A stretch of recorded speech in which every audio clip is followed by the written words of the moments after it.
All right. One more thing that I want to hit before we jump to our next section of Down to Business is marketing. I mean, we've brought it up a few times. You've mentioned it a few times. So can you talk to me a little bit about marketing? What kind of marketing are you doing? What kind of marketing are you seeing working? How do we kind of architect the marketing side of our business?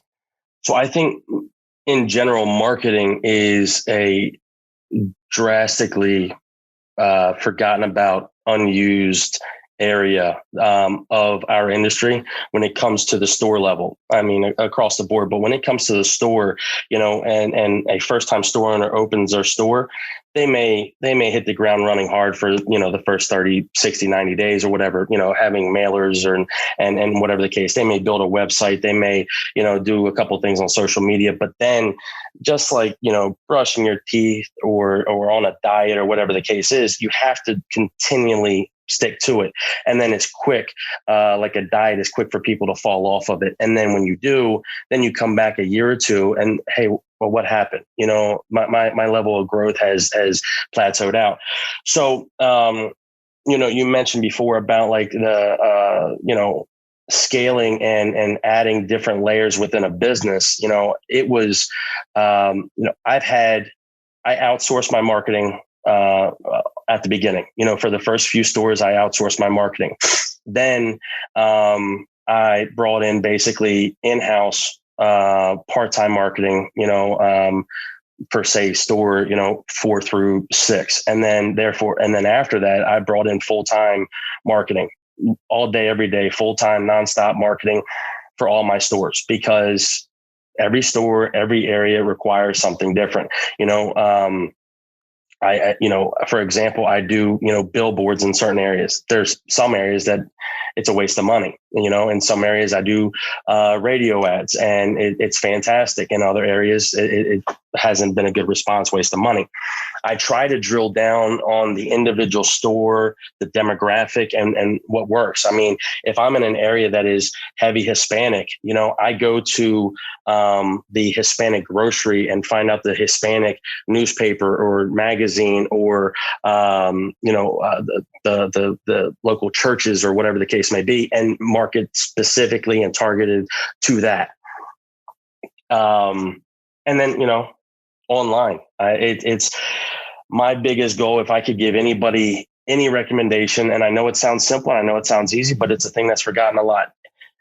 If I'm going myself, if I'm going to search for anything, a restaurant or whatever, I pull up my phone and restaurants near me or whatever the case is. For a laundromat, I don't care what size it is, unattended, attended, anything, what town it's in, how rural or how populated the town may be. You want a customer to pull up their cell phone and type in laundromat near me, and you're the first one that comes up. Yep. That is the number one thing for any of my stores across the board. So Google and web presence and social media presence, that is the most important thing for me. Don't get me wrong. I still spell in, I have a marketing calendar for across my business. I break it down by, what are our yearly goals and what we're trying to obtain and what we're bringing on board, new stores or whatever. And then I break it down by quarter, then I break it down by month, and then I break it down by week. And then within that given week, what are we targeting and how are we targeting? What are we doing on social media? What are we doing, whether it be print, whether it be mailing, whether it be billboard, whether it be radio. But one thing that is consistent across the board throughout is online presence. Yeah. Okay. That was really good. And I think you're absolutely right that marketing is I wouldn't even say the forgotten stepchild of our, it was just never there. Right. But I think number one, owners are beginning to appreciate more and more the importance of marketing, especially as, everything's getting more and more competitive. There's bigger stores going in, there's more equipment going in, there's, more sophisticated people coming into our industry, and, competition can be high depending on your area. Right. And so, I think people are starting to see the importance of the marketing side of things, but, kind of going back to our earlier discussion, right? Like you need to treat your marketing like a business treats their marketing. Right. Like, this isn't a hobby. Yeah. Like I know a lot of owners who are doing marketing online who are, they throw, 50 or $100 or whatever and Google ads or Facebook ads, which, not necessarily anything wrong with that if it's providing you some results. But, I love that you mentioned sort of your, like you have a marketing calendar. Like, I don't know too many other owners that have a marketing calendar for their laundromat businesses, right? Like, one of the biggest reasons is it holds me accountable, and I need that throughout the year. I don't want to have a discussion in, November about, oh wow, we haven't done any marketing this year.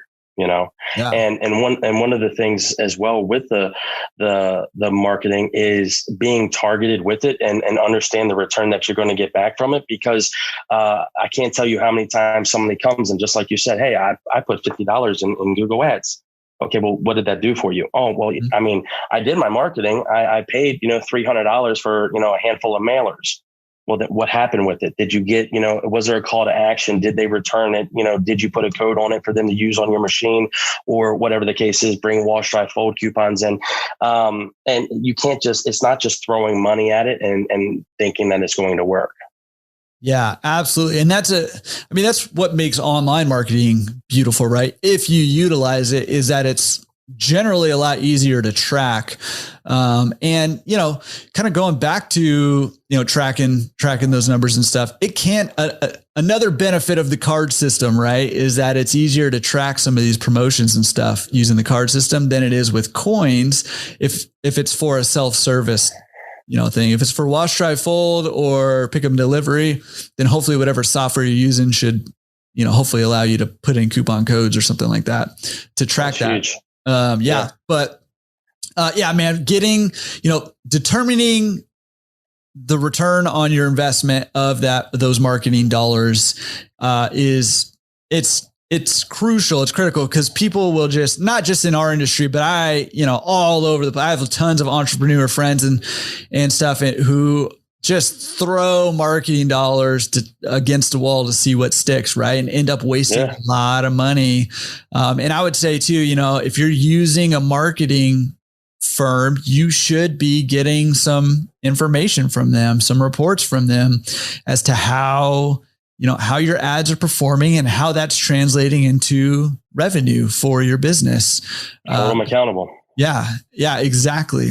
And I love, the marketing, calendar, you said it holds you accountable, but probably just as, if not more important, hold your marketing person accountable now. And it makes, without a doubt. Yeah. And it gives you tangible things to point to and makes it, I would assume, I'm making a lot of assumptions right now, but I would assume makes it a little easier, a little simpler for you to be able to see the performance of your marketing person and also to, make sure they're doing what they need to be doing. So awesome tool. No, because we can correlate it when I go over it with, my accounting staff, what the marketing calendar, what we did, how we did it, and then immediately looking at the revenue from the given stores and see what matched up and how it worked. Yeah. Which is awesome. And another benefit of having kind of multiple stores, you get sort of more data there and you can see what's working in what locations. And then you can ask the question, why, right? Like, why did that work here? And will that translate here? And if not, okay, what's going to work over here? And I mean, all of a sudden you can build a pretty good marketing machine if you're paying attention to all that stuff. Awesome. When you say online stuff, are you running ads like Google, Facebook, anything else? Are you doing any of that stuff, or are you doing all organic stuff? We do a tremendous amount of organic. I mean, we focus a lot on organic. We do some ads. And once again, we're reviewing that on a weekly and monthly basis to see what's working and what's not. And are we truly, because you can quickly dump money down the drain with that. So we review that and see what works. And then we do social media ads.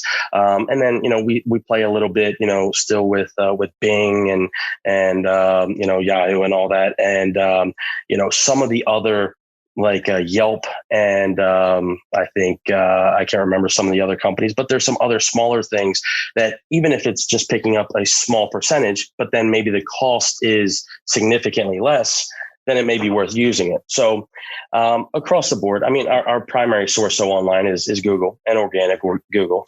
Yeah. Yeah. Yeah. That's awesome. And do you guys keep social accounts for all of your laundromats? Do you have one kind of branded across? One, because all 11 stores are branded the same as a chain under one. We have one website, with all locations on it. And then all of our social and advertising accounts are all under one. Now, I do break up. So the Google listings, the location listings, and all the work we do obviously are broken down by location. Yeah. Yeah. Awesome. Well, I think that's awesome information for people. I'm hoping as this topic kind of keeps coming up on the podcast and, on YouTube videos and stuff like that, that more and more people will see just how vital this is. And I think it's only going to become more important as we go forward. And I think it's critical if you're running wash, dry, fold, or pick up and delivery, you have to be marketing to get that both kind of organic and paid, I would say probably.